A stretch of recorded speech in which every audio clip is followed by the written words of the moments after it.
Our issue segment tonight, a climate scientist is being smeared for blowing the whistle on a key federal agency that's falsifying climate data. John Bates, a former official with the National Oceanic and Atmospheric Administration, posted a lengthy account detailing how a 2015 report on global warming was mishandled. This report was then pivotal in negotiations at the Paris Climate Accord in late 2015. This should be a huge scandal. Yet even so, according to a government official, this was simply an internal dispute between two factions. With me now, contributor to National Review for Food, Science, and Agriculture, Julie Kelly. Julie, thanks for coming back.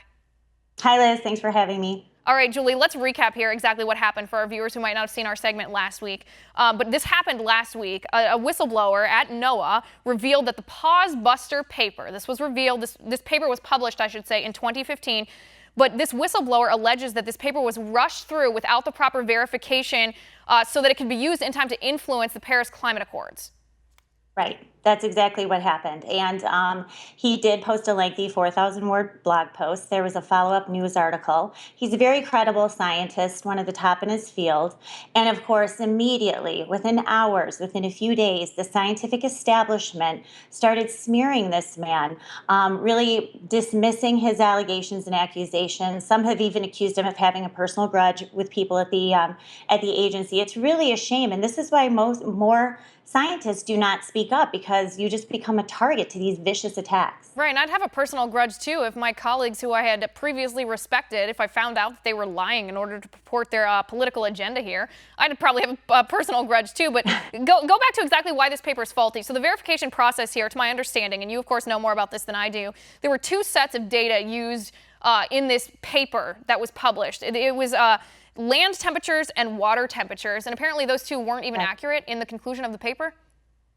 Well, what's in dispute is the sea surface temperatures, and that is the data that even the paper's author admitted had been so-called corrected, because the temperature readings have actually gotten more accurate with buoy readings. Before, they used to test the sea surface temperature through ship intake engines, so a natural warming source.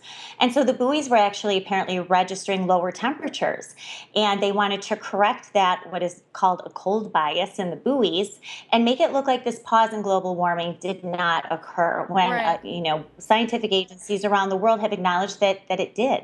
Right, and looking at the big picture here, I mean, backing up for a second, how much influence did this Pause Buster paper, how much influence did it have on the Paris climate change or climate accords? Right, and that was one of Dr. Bates's accusations, that the paper was rushed. It did not go through the normal channels at the agency. The data was not properly archived, so it could be published in June of 2015, just a few months before world leaders gathered in Paris to sign off on this wide-ranging, costly climate change pact. Because the Intergovernmental Panel for Climate Change had already acknowledged in 2013 that this pause did occur. So they were kind of boxed in, thinking, well, how are we going to commit taxpayers to hundreds of billions of dollars in climate mitigation costs when there's really a huge slowdown in global warming and the planet's temperatures. And so this paper kind of came to the rescue, and Dr. Bates has really exposed what's misconduct at this agency around this paper. Right, and with the scientific community believing, and the political community too, believing the scientific community that there was this pause in global warming, it led us all, I think, to believe that we had more time to hammer this out, and perhaps that it wasn't so urgent that we restricted our freedoms to spend all this money in order to address it. And that's what this paper conveniently popped up just a couple months before this big conference on climate change, and it said, no, that pause, that time that you thought you have, it's actually not true. Not only is it not true, has there not been a pause, but global warming is actually accelerating faster than scientists even thought. So that does, I mean, I can see how that would place an incredible amount of urgency, even fear into these people, into these world leaders, and committing the money of their taxpayers to addressing this problem. Well, and that's why the scientific establishment is now completely freaking out, because if it is exposed now, this paper has been under investigation by Congress since 2015. Congress is now expanding their investigation. NOAA has now agreed to bring in outside experts to look at this paper. Dr. Bates has indicated that he has more documents and information forthcoming. So this is really going to be a growing crisis in climate science. That's why the scientific establishment is doubling down. They're personally attacking Dr. Dr. Bates. They're professionally attacking him. There was another article in the New York Times today smearing him, tracking down former colleagues who have written this off as a personal dispute.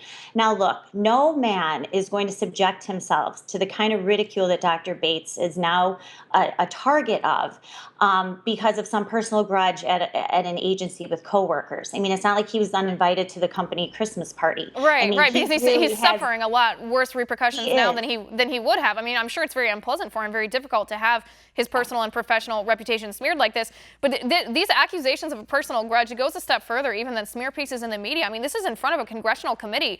Rush Holt, he's the head of the American Association for the Advancement of Science. He told a congressional committee that this was an internal dispute between two factions. I mean, talk about downplaying this. And not only that, this was 2 days after this post was posted. Dr. Bates's article was posted 2 days. You have the head of the country's biggest scientific organization sitting before a congressional committee, immediately dismissing all of these allegations and accusations, saying that there's no scandal here. He had no time, no idea to check the veracity of Dr. Bates's accusations. And he didn't even couch it in terms of, we're looking into it, we're alarmed, we're concerned, we want to see and look at what Dr. Bates has said. Right. He immediately dismissed it. It's really shameful how the scientific establishment has reacted, and this is why more scientists don't come out and say anything. Right, it's really damaging. It's damaging to their credibility and damaging to the conclusions that they draw too, because it puts doubt in all of our minds whether or not it's actual science or whether it's a political agenda. Julie, we have less than 30 seconds here, so very quickly, if you could, what happens next in this? What comes next? I think that Congress is really digging in their heels into this agency. I think they're going to finally get the documents related to the study that they've been pushing for almost 2 years.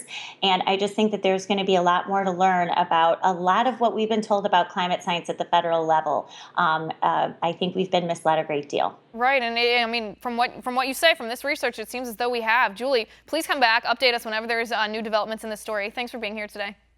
All right, guys, our final tipping point of the night. Would liberals force an atheist to decorate the crucifix of Jesus Christ if doing so violated that atheist's religious beliefs? This is not a rhetorical question, and we'll be right back with the answer.